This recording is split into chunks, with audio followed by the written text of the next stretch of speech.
Asosiasi Pengusaha Indonesia, APindo, buka suara terkait wacana pemerintahan Presiden Prabowo Subianto untuk menghapus kebijakan ketenagakerjaan alih daya atau outsourcing. Ketua Bidang Ketenagakerjaan APindo, Bob Azza menilai penghapusan outsourcing kurang tepat dilakukan saat ini karena akan berdampak ke dunia usaha dan investasi ke tanah air. Menurutnya, dunia industri tengah mengalami pelemahan ekonomi sehingga banyak terjadi pemutusan hubungan kerja, PHK. Sebaliknya, dalam kondisi saat ini dunia usaha berharap pemerintah mengeluarkan kebijakan yang pro akan dunia usaha. Misalnya melakukan relaksasi peraturan dan mempermudah pembukaan lapangan kerja baru. Bukan hanya pekerjaan yang temporari, tapi yang sifatnya outsourcing juga tetap dibuka. Bukan malah dikurangi.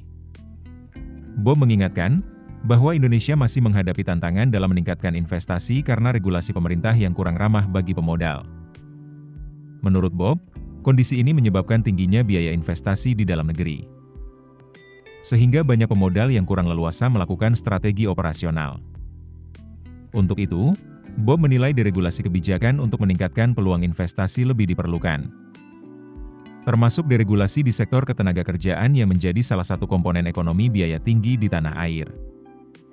Selain itu, Bob juga berharap ada pihak ketiga dengan latar belakang profesional di luar pemerintah yang akan mengkaji rencana penghapusan alih daya ini.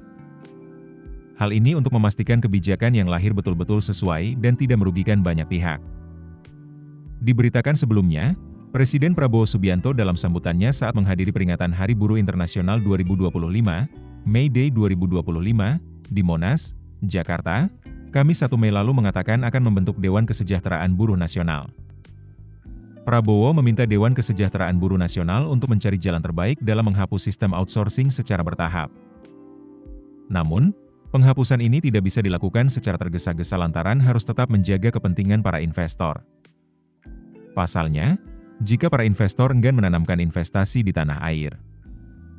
Alhasil, tidak ada pabrik yang dibangun di Indonesia yang bisa menyerap tenaga kerja.